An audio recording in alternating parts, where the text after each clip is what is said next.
Sabe, existe uma coisa que a gente faz o tempo todo santo dia, sem nem perceber. É quase como um superpoder mental que, literalmente, molda o nosso mundo. Hoje a gente vai desvendar o que os especialistas chamam de sense-making, basicamente a arte de dar sentido às coisas. Pode parecer uma pergunta meio boba, né?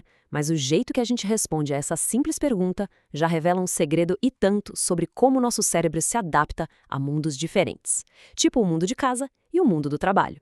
E é aqui que a mágica acontece. Em casa, quando a gente atende, é pessoal, é sobre quem está falando. Mas no escritório, de repente a gente vira uma espécie de embaixador. A nossa voz representa uma equipe, um departamento, a empresa inteira. Essa troca de chapéus não é por acaso, não.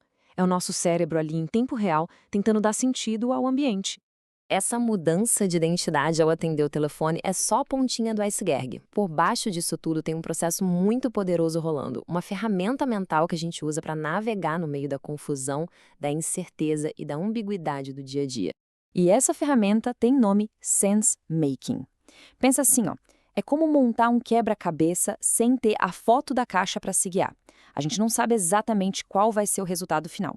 Então o que a gente faz? A gente olha para as peças que já tem, para o que já foi encaixado e cria uma história que parece fazer sentido sobre o que vem a seguir. É um trabalho de detetive, sabe? Olhar para o passado para decidir o próximo passo. E aqui vem a parte mais curiosa. O objetivo do sense-making não é achar a verdade absoluta. O negócio é criar uma história que funcione, um mapa que seja bom o suficiente para levar a gente do ponto A ao ponto B. O que importa não é se o mapa é perfeito, mas se ele nos dá a confiança para dar o próximo passo. Mas olha, essa história de desenhar mapas não é um trabalho solitário. Na verdade, é um esporte de equipe. Vamos ver como uma faísca de ideia na cabeça de uma pessoa pode, de repente, virar uma fogueira e criar uma realidade que todo um grupo compartilha. É quase como uma receita, com 3 passos básicos.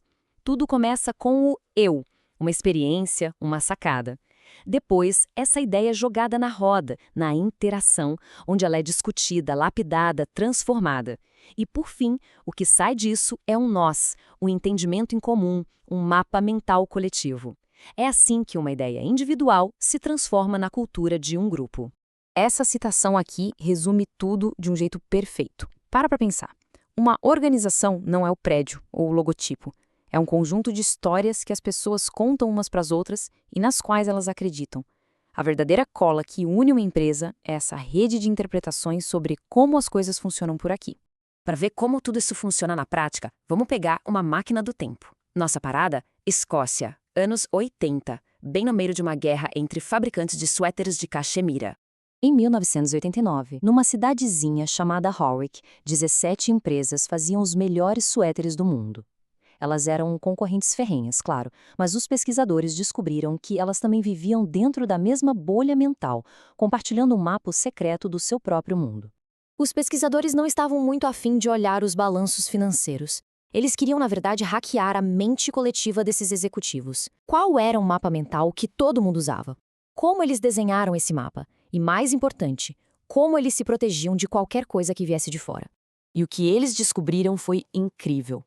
No coração de toda estratégia, de toda decisão, tinham 3 perguntas bem simples. Quem somos nós? Quem são eles? E o que nos define como grupo? A identidade era a peça-chave para dar sentido a tudo. Elas criaram o que os pesquisadores chamaram de oligopólio cognitivo. É um nome complicado para uma ideia bem simples. Uma bolha. Dentro dessa bolha, elas decidiam quem podia brincar e quem não podia. Elas criaram um clube fechado com suas próprias regras. E aqui a gente vê na prática como o sense-making consegue reescrever o passado. No começo, o acabamento manual era só o jeito que a gente sempre fez. Era um hábito, não uma estratégia. Mas aí, quando apareceram concorrentes mais baratos, essa história já não colava mais. Então, o que elas fizeram? Olharam para trás e recontaram a história. O acabamento manual não era antigo, era artesanal, um selo de qualidade intencional. A história mudou para que o presente fizesse sentido. Isso mostra uma dinâmica fundamental. Existem 2 tipos de sinais no mundo. Os extraídos são como olhar pela janela para ver se está chovendo. Já os promulgados são como o eco da nossa própria voz.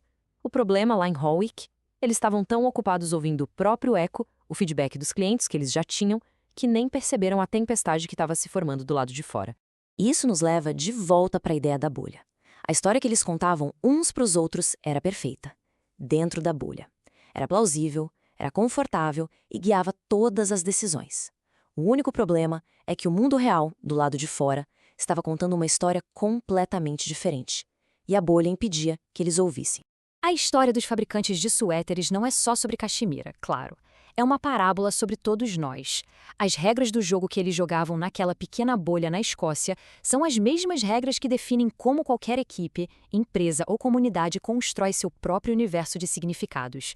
Essas aqui são as 7 leis do sense-making. Ele tem a ver com quem a gente pensa que é, ele é social, nunca acontece sozinho, e é sempre olhando para trás para poder seguir em frente.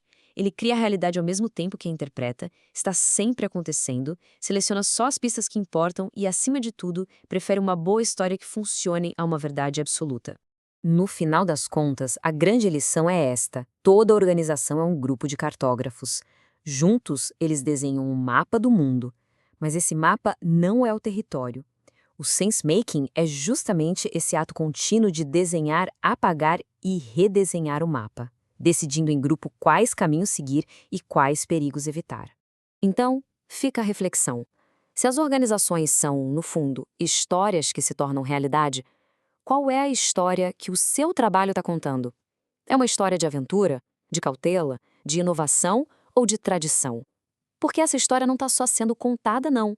Ela está sendo vivida todos os dias.